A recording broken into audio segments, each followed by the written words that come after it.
कुछ रोज कबल टिकटॉकर आयशा नामी लड़की को जिना अस्पताल में खातून और एक मर्द छोड़कर फरार हो गए थे। आज 2 दिन बाद उकाड़ा से आयशा के वालिद अपनी बेटी की मैयत लेने छिपा के हेड ऑफिस में आए और अपनी बेटी को कराची से पंजाब तदफीन के लिए लेके गए हैं। मेरा आखिरी राब्ता 23 तारीख को है। कह रहा कि इधर ईद करने घर आ जाओ। कहा कि अबू मैं जरूर आऊंगी। आप देख रहे हैं उर्दू पॉइंट और मैं हूं शान चौधरी। कुछ रोज कबल टिकटॉकर आयशा नामी लड़की को जिना अस्पताल में खातून और एक मर्द छोड़कर फरार हो गए थे। आयशा जो कि 18 साल जिसकी उम्र बताई जाती है, उसकी इंतकाल के हवाले से, उसकी मौत के हवाले से काफ़ी सारी खबरें ज़ेर बहस हैं, ज़ेर गर्दिश हैं। नशे की ज़्यादती की वजह से आयशा नामी लड़की का इंतकाल हुआ, पोस्टमार्टम भी किया गया। उसको 2 दिन छिपा के सर्द खाने में आयशा की मैयत को रखा गया। आज 2 दिन बाद उकाड़ा से आयशा के वालिद अपनी बेटी की मैयत लेने छिपा के हेड ऑफिस में आए और अपनी बेटी को कराची से पंजाब तदफीन के लिए लेके गए हैं। आयशा के वालिद से भी हम मालूमात हासिल करेंगे कि आयशा पंजाब से कराची कब आई, उनके शौहर क्या करते थे, आयशा कराची में क्या करती थी, और छिपा के तर्जुमान से भी हम बात करने की कोशिश करेंगे कि कितने दिन से आयशा की मैयत को छिपा के सर्द खाने में रखा गया और इब्तदाई मालूमात क्या हासिल की जा सकती। सबसे पहले अपना पूरा नाम बताइए और ये भी बताइए कि आपकी बेटी का नाम आयशा ही था या कोई और नाम था? मेरा नाम मोहम्मद सुल्तान है और मेरी बेटी का ये ऐसा ही नाम है। और मेरी बीवी जो है 2007 में फौत हुई थी। तो सर ये छोटे छोटे बच्चे थे जो मैं होटल पे काम मजदूरी करता हूँ तो मैंने पाले। इनने आयशा ने शादी की अपनी मर्जी से, गालबन पौने 3 साल का वक्फा हुआ है। जिनसे शादी की थी उनका नाम क्या था और उनका ताल्लुक कहाँ से था? वो उनका तल्लुक जो असल सादगाबाद से है, वो भी कराची में रहते हैं। तो मेरी बेटी भी उनके साथ कराची आ गई थी। शादी मर्जी से हुई है, पौने 3 साल हो गए हैं सर। तो बेटी मेरी से मेरा आखिरी राब्ता 23 तारीख को है शाम को। तो बेटी ने मैंने कहा कि इधर ईद करने घर आ जाओ। कहती नहीं अबू मैं ईद के बाद आऊँगी। मैंने कहा क्यों? कहती मेरे कुछ हालात ख़राब है। मैंने कहा कोई बात नहीं बेटा, आ जाओ, खैर है। तो मैं बापू मेरे पास आओ। तो बेटी मेरी ने कहा कि अबू मैं ज़रूर आऊँगी। तो उसके बाद मेरा कोई राब्ता नहीं हुआ। 24 को नंबर बंद था सर। मैं परेशान था कि नंबर बंद है, मोबाइल ख़राब हो या क्यों नहीं राब्ता हो रहा। तो 25 को मुझे किसी ने फ़ोन किया कि आपकी बेटी केबल पे आ रही कि वो डेथ होगी, कत्ल हो गई है, हॉस्पिटल में छोड़ गए लावारिस करके। तो मैं टीवी देखकर यहाँ कल पहुँचा हूँ सर।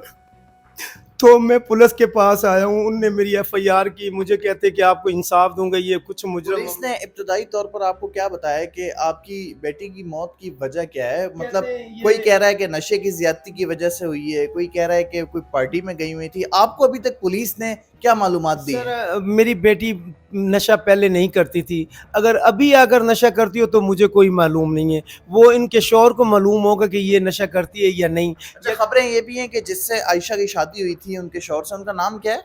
आदिल। आदिल भी नशा करते थे और आदिल का ताल्लुक भी सादकाबाद से? नहीं सर, तकरीबन 8-10 महीने पहले आदिल मेरे घर गया है। 10-15 दिन उधर ये रहकर 2 में मियाँ बीवी आए हैं और मैंने नहीं देखा कि आदिल नशा करता हो। ना मेरे सामने इसने नशा किया है। अगर करता है तो फिर चोरी करता होगा, मुझे कोई मालूम नहीं है। यानी कि 3 साल से आपकी बेटी पसंद की शादी आदिल नामी शख्स के साथ करके कराची आ गई। कराची में ही रह रही थी। कितने कितने अरसे बाद आपका अपनी बेटी से राब्ता होता सर था? मेरा 3-4 दिन के बाद राब्ता होता था। तो कभी कहती थी कि अबू मैं उधर आंटी के घर हूँ, आदिल की खाला है उनके घर गई हूँ, वो उनकी तबीयत ख़राब है या मिलने चले जाते हैं, यही बात होती थी और किसी का जिक्र ही नहीं करती थी। आपकी बेटी आयशा ने आपको क्या बताया हुआ था कि वो कराची में क्या काम करती हैं और आदिल जो उनके शौहर हैं कराची में वो क्या काम करते हैं? ये आदिल का कहती थी कि इसकी दुकान है मामू के साथ, ये गारमेंट कपड़े वाली दुकान है, उधर काम करता है। फिर साल के बाद वो मामू के साथ कहता है झगड़ा हुआ है, तो अभी मैं ड्राइवरी कर रहा हूँ किसी के घर में, गाड़ी चलाता हूँ। तो ये बात आदिल के साथ आपका राब्ता आखिरी दफ़ा कब हुआ और आयशा की इंतकाल की खबर सुनने के बाद आदिल कहाँ है और आपके साथ राब्ते में क्या क्या बात हुई आदिल? सर आदिल के साथ मेरा कोई राब्ता ही नहीं हुआ तकरीबन 2-3 माह के। क्यों? कहता है वो मेरे पास मोबाइल नहीं है। तो मेरी बेटी से ही राब्ता होता था। तो आदिल ने मुझे कोई खबर नहीं दी कि आपकी बेटी के साथ ये ज्यादती हुई है या वो कत्ल हुई है। आदिल ने मुझे कोई इतला नहीं दी। मैं तो खबरें सुनकर टीवी की इतला पे कि जो आयशा के शौहर थे आदिल, उनका अभी तक कुछ अता पता नहीं है? पता नहीं है, मुझे कोई मालूम नहीं है। ना मैंने देखा है, ना मुझे मिला है, ना मुझे उसने कभी फ़ोन किया है। ये बताएं, जब आपका अपनी बेटी आयशा से राब्ता होता था उन्होंने क्या बताया कि वो आदिल के साथ ही रहती हैं, अलग रहती हैं? नहीं, वो कहती थी कि मैं आदिल के साथ ही हूँ। मैं पूछता हूँ आदिल किधर गया, काम पे गया। कभी शाम को फ़ोन पे बात हो तो आदिल के साथ हो जाती थी बात। अच्छा, पुलिस का मौक़िफ़ ये है कि आयशा जो है वो किसी सालगिरह में या बर्थडे पार्टी में गई थी और नशे की ज़्यादती की वजह से शायद उसकी मौत वाक़या हो गई है, पोस्टमार्टम तो हुआ है उसका। आपकी इस हवाले से पुलिस से जो बात हुई, इब्तदाई मालूमात आपको पुलिस ने क्या दी इस हवाले से, जो पार्टी वाला मामला है या बर्थडे पार्टी में जाने वाला मामला है? सर ये पुलिस कहती है कि इसकी मौत जो है ना वो नशे से हुई है, लेकिन पार्टी में गई है या किसी होटल में गई वो तो आदिल को पता होगा कि जिसकी बीवी है। सर मैं तो पंजाब में, मुझे तो कोई मालूम नहीं है। अभी आप आयशा की मैयत सादकाबाद लेके जाएंगे या उकाड़ा लेके नहीं जाएंगे? सर, मैं अभी उकाड़ा रहता हूँ और उकाड़ा लेके जाऊंगा सर। नाज़रीन, शिपा के तर्जुमान चौधरी शाहिद हुसैन साहब हमारे साथ मौजूद हैं, इनसे जानते हैं। ये बताएं कितने दिन से आयशा की मैयत को शिपा के सर्द खाने में रखा गया और उनके वालिद साहब से आपका रब्ता कब हुआ? छिपा में जो आयशा नामी खातून की मैयत है 24 तारीख की सुबह जो है ये 7:30 बजे के करीब जो है जिना पहुंची है और मुतलका कार्रवाई के बाद ML के बाद जो है वो 4:30 बजे करीब छिपा थाने पहुंची है। इनके वालिद साहब कल शाम पहुंचे हैं थाने में। पुलिस का उनसे रब्ता हुआ था बकौल उनके कि उनकी सास ने नंबर दिया उनके वालिद का, और पुलिस ने कहा था कि जब तक ब्लड रिलेशन कोई नहीं आता, बाप या बेटा या बहन, तो बॉडी हैंडओवर नहीं की जाएगी। तो इनके वालिद साहब को ओकाड़ा से बुलाया गया है। तो कल ये पहुंचे थाने, वहाँ से इनको लेटर मिला है और आज सुबह ये हमारे पास आए। हमें तस्दीक के बाद जो है ना बॉडी इनकी हैंडओवर की है। अभी ये ओकाड़ा लेके जाएंगे। तकरीबन 3 दिन से छिपा थाने बॉडी मौजूद है और बताया ये जा रहा है कि इनके वालिद साहब ने बताया कि मेरा आखिरी बार जो है ना 13 तारीख को इनसे रब्ता हुआ था और मैंने इनको पंजाब आने के लिए कहा, तो इनके कहा मेरे हालात ठीक नहीं हैं, तो मैं ईद के बाद आऊँगी। तो इनके वालिद ने फिर कहा कोई मसला नहीं, तुम किसी से पैसे पकड़ के आ जाओ पंजाब। तो कहने लगी ठीक है मैं देखती हूँ। उसके बाद मेरा कोई रब्ता नहीं हुआ। जहाँ तक इनकी बच्ची का ताल्लुक़ है कि भाई वो कैसे उसकी मौत वाक़ई हुई, तो वो कहते हैं कोई नशा वशा तो नहीं करती थी, लेकिन मुझे यहाँ आके पता लगा कि ये टिकटॉक भी बनाती थी और नशा भी इन्होंने किया है। शायद से पोस्टमार्टम भी किया गया। पहले तो इब्तदाई मालूमात यहीं मौसूल हो रही थी कि टिकटॉकर आयशा जो हैं वो नशे की ज़्यादती की वजह से उनका इंतकाल हो गया। तो पोस्टमार्टम जब किया गया उसमें कि उनके साथ ज़्यादती की भी कोई शवाहिद मिले? अभी पोस्टमार्टम की रिपोर्ट तो आई नहीं है। जो इनिशियल रिपोर्ट ये पुलिस ने बकौल पुलिस के कि भाई ओवरडोज है, कोई नशावर चीज़ दी है जिसकी वजह से इनकी डेथ हुई है, और उसी जगह डेथ हुई है जहाँ पर ये मौजूद थी, जिस महफिल में, जिस बंगलों में मौजूद थी।